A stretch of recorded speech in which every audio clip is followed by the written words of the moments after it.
Remember that custom intake we made? First we made a custom intake with the supplied products and aluminum bands and all the above from AEM. Then we send it back to AEM so they can powder coat it the custom AEM colorway. This is gonna look like an authentic aftermarket bolt-on AEM kit, but it's on the race car. Woo! Hey Joe, look at this. That's crazy nice. Oh man. That's a really nice color. I like it. Yeah, it looks good. Good job, Joe and AEM. Good job, AEM and Dan. That looks cool because it's kind of matching this one, and it pops when it's next to the blue, and then wait till the rest of the black is in there. This car's coming out good. It'd be nice to drive it at Winter Jam. We gotta hurry up. Check that out. We got here early today. This happened last night, and now it looks like an off-the-shelf part, but we had made it with their supplied pieces and then sent it to them to get powder coated. That came out really nice. Check out back here. Kind of got some progress done yesterday. Still got more to do because I got to finish this into this and then terminate it with a plug and then connect it in here. But minus that, these are all labeled and done. Grounding block. Each pump individually grounded, so each connector has a ground.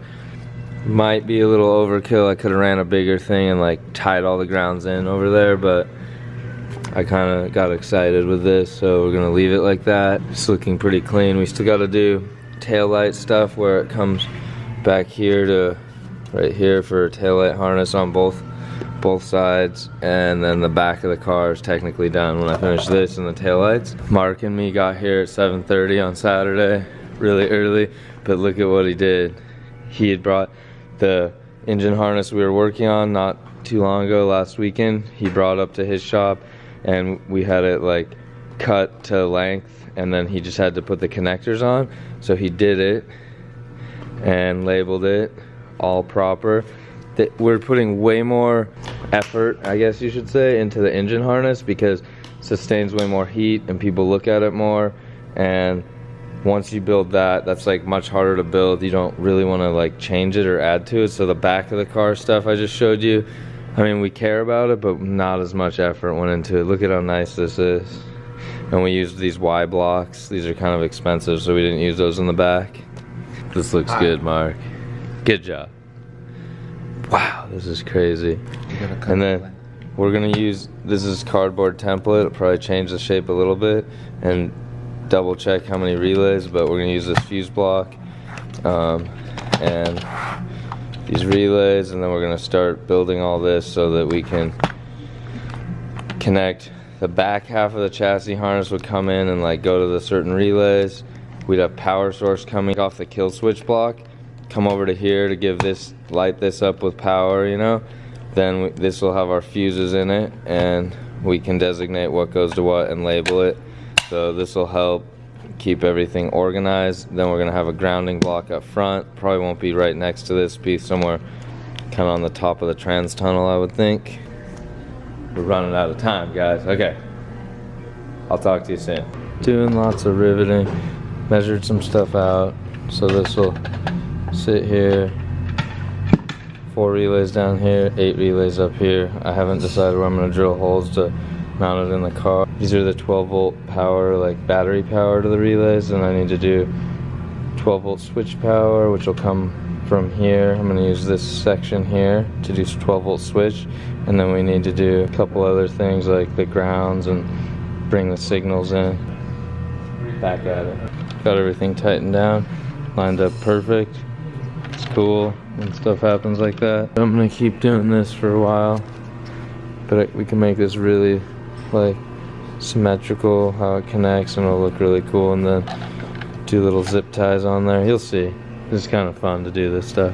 I thought this would finish itself, but it didn't, so I'm still here. For some reason this is taking forever. Should we wait till Joe's done? Yeah. Get what? What's the matter? Where did you come from, Joe? Oh, I was just up in the attic grabbing something. He was at that wet board place. Halloween is over. It's wet. Web Motorsports, I think, is where he was hanging out. Okay, so we were trying to film, and then guess what, guys? Joe's making noise again. Sorry, normal. And Renee's holding the camera, guys. Say hi to Renee. Hi, Renee. I'm gonna use this thing as well. Hi, guys. So, Say it right. we'll do it, Mark. Hi, Renee! I'll be here for like 5 more hours. Don't worry about me. And then Joe's not working on the car today. He's trying to get his car ready for Winter Jam, so he'll work on it tomorrow. So she's not talking to Joe. Well, maybe she'll go see what the cobwebs are all about over there. Maybe we want to know the upgrades on his car from last year's Winter Jam. Actually, they were asking. Yes. Yeah. Renee is gonna do a detailed thing, but Joe will talk forever, so let's I'm more limit him just to like a couple. gonna hold the camera. Let's limit, Joe.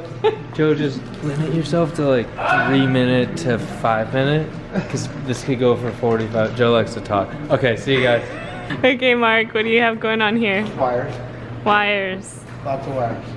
I see that. This ray cemming forward for the chassis harness. So headlights, boost solenoid, speed sensor for the turbo. That's it. Good stuff. Yep, fun. You guys like more than halfway through here? No. No? Huh. I mean, the front harness will be done today, hopefully. And coil pack harness is done. And we're halfway on the engine harness. Alright. We have 13 days till Winter Jam now. Chill out. Just saying. Joe says we can make it. Okay, Vicha. Oh. What I'm doing is put back the side skirts and then also this stock tuner for the Supra because inside is usually go garbage everything from inside and half little track is inside. On Dan's comp Supra, Yeah, you this guys like is- filled it up with foam all inside there so it couldn't carry much and debris. This is wide body kit first generation. Yeah, I think. Yep, weapon wide body. Yeah. This fender. Really blue again. Making it a car again. Getting it ready so that I can wrap it, hopefully, starting next week. Again blue. Kind of. I don't even know what to do yet. Blue, blue, blue. These are all panels from Dan's car going back 2017. just to last year? Yep. Okay. Dan's going crazy. Have fun, Vicha. Yeah, you too. Hi. Right now I'm Okay. just making windows because I cracked one when I, backed it into the wall. What'd you do that for?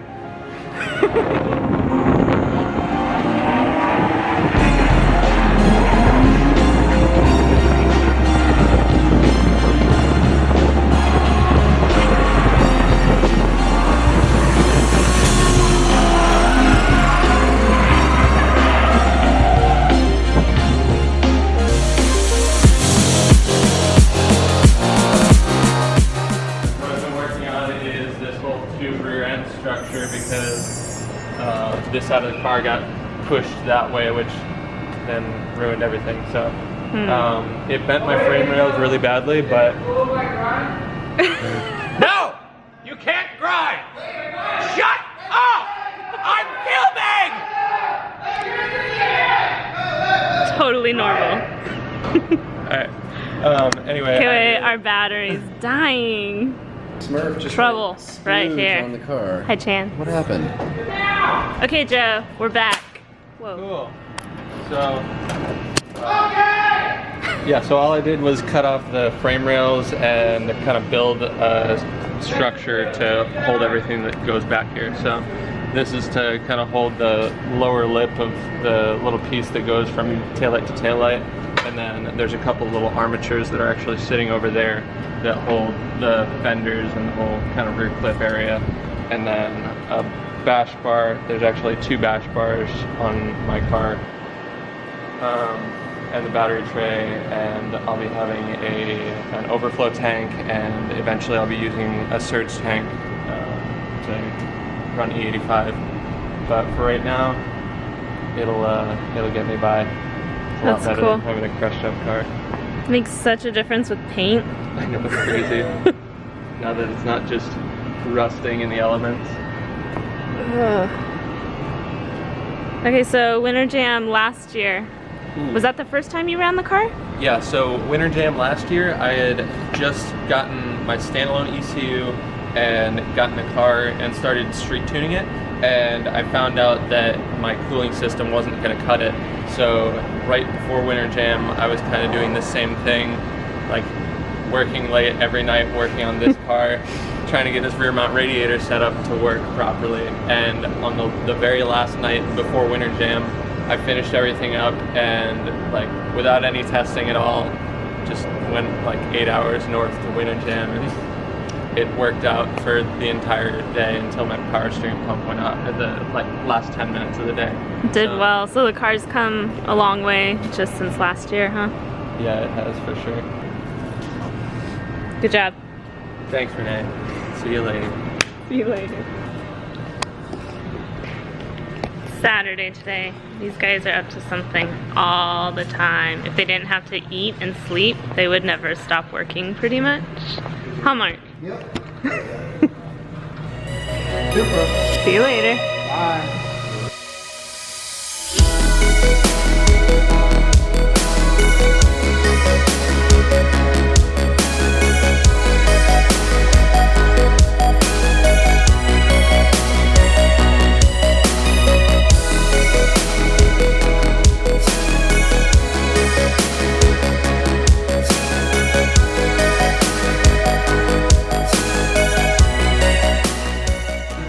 The how-tos of a relay. So you have 4 pins on the back of a relay. Battery power positive at all times. The ignition second positive when ignition turns on this one. A ground, and then you have what the relay is sending the power back out to, and it's out of this one down here. Then you have this one that we're not using. Positive is this one right here, this thicker one. That's always battery positive. We're gonna hit this with the main positive off of like where the kill switch gets power from the big kill disconnect inside the car.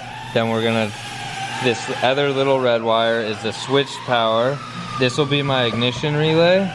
So when I turn my ignition on, this one gets power and it sends power through here to this side, which gives all these relays switched power. Then you're gonna have what the relay powers up, which is the back chassis harness. Let me give you an example. I've labeled everything. Fan 1 right here. Fan 2 right here. Extra front is gonna go up there. Fuel 2. Fuel 3 is gonna go there. Extra rear goes there. That's gonna be my coil and injector harness. H2O is my water pump. Fuel 1, here's my ignition. These are both extras, these are mini ones, but I was gonna do headlights down here, but then I changed my mind after making this board that nothing related to chassis that's just like a toggle is gonna be on here. This is all engine and triggers from engine. So the way we trigger our relays, and most, you know, people that are good at wiring that do aftermarket ECUs, they're gonna have the ECU send a low side signal to the relay, which low side means ground or negative, and high side would be like a positive or a plus, 12 volt. So we already have both of our 12 volts here. This is gonna send the switched ignition or whatever I was telling you.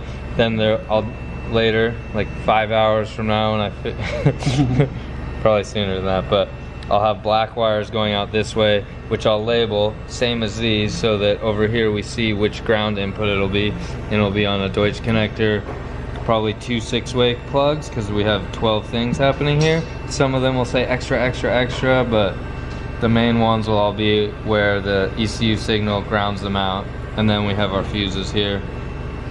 So this is like pretty self-explanatory, but if you're new to the wiring and all this stuff, it might seem super complex. This will be barely enough space to fit. We were just, you know, we had a space confinement problem for the whole car where we want this, if we're gonna be able to get to this. The way I have it in my car right now has been such a pain. It's up under the dash because I was like, oh, it'll look cool if it's all tucked and hidden. Yeah, it does, but then when you go to work on it or add a wire, or add a relay, I don't know, you pretty much have to take your dash and windshield out, which is not that hard, I guess, on a race car where the windshield's just like Allen bolted in, but no, let's not do that. When is the first time you've made something like this? Wiring? Yes. I think I was like 10 years old with my dad. So what tools do you recommend? Because you've probably figured out what works best, right? You need a lot of stuff, guys. Like, you need like a wire stripper, different crimpers for all the different pins. So we have like 3 separate kind of crimpers here. Lots of like flush cuts, little tiny needle nose, Phillips. Everyone has one of those. I used a nutsert tool to like, cause look at the back of this, how it has the nutserts, so everything's removable.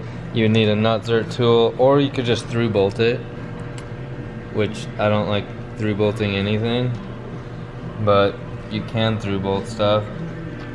But I kind of have problems with like everything has to be a certain way or I'll redo it, so you don't have to go this crazy with it. Oh, we also have to do a smaller version of this for like headlights, wipers, cool suit, and LEDs. You know, all this other stuff. LEDs is might be one of these extras if I have to, because I have wires running to the back of the car, but I really don't want anything that has a lot of amperage draw being anywhere near my engine stuff that goes to the ECU, because that can create problems, like I was telling you guys before, like the noise, which it could be considered high frequency noise or just like electrical noise. I think that would help explain some of this to you guys, right? Right, okay, good.